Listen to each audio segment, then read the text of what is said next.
यह कहानी एक होटल मालिक की है जो न सिर्फ एक सफल व्यवसायी था बल्कि एक इंसान भी था जिसने अपने कर्मचारियों और ग्राहकों के साथ एक गहरा रिश्ता बना रखा था। उसका होटल शहर के सबसे प्रतिष्ठित हॉस्टलों में से एक था और लोग वहां के स्वादिष्ट खाने के और बेहतरीन सेवा के लिए दूर दूर से आते थे। लेकिन इस सफलता के पीछे एक ऐसा रहस्य था जिसे शायद कोई ही जानता होगा। होटल का मालिक खुद अक्सर भिखारी बनकर अपनी होटल में आता था और जाता था ताकि वह देख सके कि उसके होटल में क्या क्या हो रहा है, खाना कैसे बनाया जा रहा है। प्लीज़ दोस्तों, आपसे हाथ जोड़कर विनती है, अगर आप मेरे चैनल पर नए हैं तो प्लीज़ इस वीडियो को लाइक कर दीजिए और चैनल को भी सब्सक्राइब कर लीजिए। धन्यवाद। और उसके कर्मचारियों का व्यवहार कैसा है। यह मालिक एक ऐसा इंसान था जिसे होटल चलाने का शौक बचपन से ही था। जब उसने अपना होटल शुरू किया तो उसका मुख्य उद्देश्य सिर्फ मुनाफा कमाना नहीं था, बल्कि वह चाहता था कि लोग उसके होटल में आकर एक बेहतरीन अनुभव पाए। उसका मानना था कि एक होटल सिर्फ एक जगह नहीं होती जहां लोग खाना खाते हैं, बल्कि यह एक अनुभव होता है जिसे वे अपने हाथ से लेकर जाते हैं। वह यह भी जानता था कि एक होटल का असली मूल्य उसके कर्मचारियों के व्यवहार और सेवा में निहित होता है। एक अच्छा खाना बनाना तो ज़रूरी है, लेकिन उससे भी ज़्यादा महत्वपूर्ण है कि खाने वालों को कैसा महसूस कराया जाता है।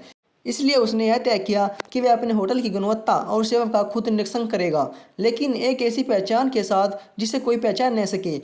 मालिक ने एक बहुत ही अनूठा तरीका अपनाया। उसने सोचा कि अगर वह एक साधारण ग्राहक बनकर अपने होटल में जाएगा तो शायद कर्मचारी उसे पहचान लेंगे, अच्छा व्यवहार करेंगे। इसलिए उसने हर दिन भिखारी का वेश धारण करके अपने होटल में जाने का निर्णय लिया। कभी कभी वह फटे पुराने कपड़े पहनता, कभी कभी अपना चेहरा ढकता और कभी कभी वह पूरी तरह गंदगी में लिपटा रहता ताकि इसे कोई पहचान न सके।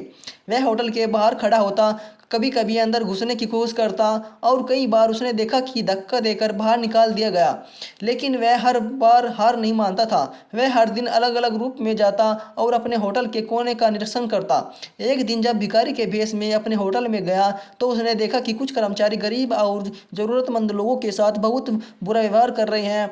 उन्होंने भिखारियों को अंदर आने से मना कर दिया है और ज़बरदस्ती से उन्हें बाहर निकाल दिया है। इससे मालिक को बहुत दुख हुआ, क्योंकि उसने अपने कर्मचारियों को हमेशा सम्मान और दया के साथ पेश किया और शिक्षा भी दी।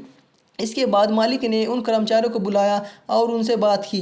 उन्होंने समझाया कि होटल में आने वाला हर व्यक्ति एक सम्मानित अतिथि होता है, चाहे वह अमीर हो या गरीब। मालिक ने यह भी बताया कि उसकी होटल का उद्देश्य सिर्फ मुनाफा कमाना नहीं है, बल्कि लोगों को एक ऐसा अनुभव देना है जिसे वे कभी न भूल सके।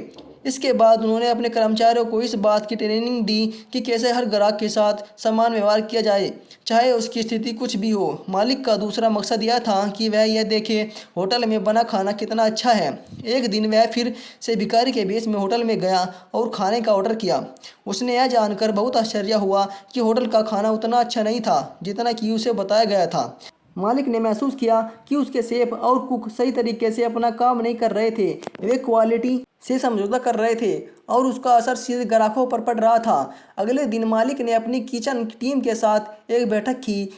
इस बारे में बताया उन्होंने बताया कि ग्राहकों के लिए हर प्लेट महत्वपूर्ण है और हर ग्राहक को वही स्वाद और गुणवत्ता मिलनी चाहिए जो मालिक खुद अपने लिए पसंद करता है। उन्होंने अपने शेफ को प्रेरित किया और वे खाने बनाने में 100% दे और यह सुनिश्चित करें कि जो भी खाना तैयार हो वह सबसे बेहतर हो। मालिक को अपने कर्मचारियों के प्रति बहुत गहरा लगाव था। उसने देखा था कि कुछ कैसे मालिक थे जो कर्मचारियों को सिर्फ एक संसाधन की तरह देखते थे, लेकिन उसने ऐसा कभी नहीं किया।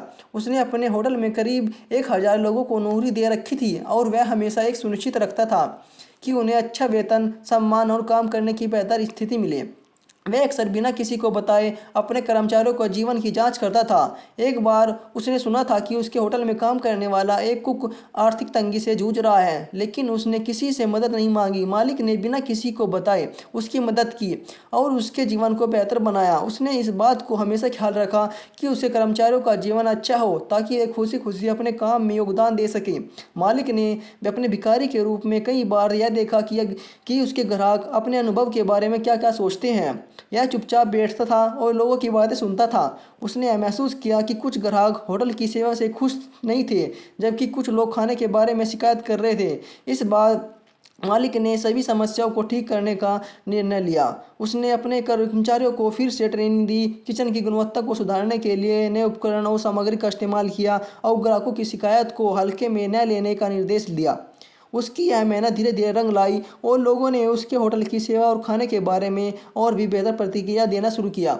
इस तरह होटल का मालिक भिखारी बनकर अपने होटल की वास्तविकता स्थिति का निरीक्षण करता रहा। उसने यह समझा कि एक व्यवसाय को चलाने का मतलब सिर्फ मुनाफा कमाना नहीं है, बल्कि वह लोगों की भावनाओं को, उनके अनुभवों और उनकी ज़रूरत को समझने का भी काम है। मालिक की यह सोच और उसके द्वारा अपनाए गए कदमों ने उसके होटल को एक नई ऊंचाइयों पर पहुंचाया। उसका होटल अब शहर का सबसे लोकप्रिय होटल बन गया है और लोग सिर्फ खाना खाने के लिए नहीं बल्कि एक बेहतरीन अनुभव पाने के लिए भी आने लगे। यह कहानी एक सच्चे और समझदार इंसान की है जिसने अपने कर्मचारियों, ग्राहकों के साथ एक गहरा रिश्ता बनाया है। प्लीज़ दोस्तों, अगर आपको यह वीडियो अच्छी लगी हो तो इस वीडियो पर एक कमेंट कीजिए, एक लाइक कीजिए और उसे अपने दोस्तों में भी शेयर कीजिए। प्लीज़ इस वीडियो, अगर आप मेरे चैनल पर नहीं हैं तो प्लीज़ चैनल को सब्सक्राइब कर लीजिए ऐसी कहानियों के साथ।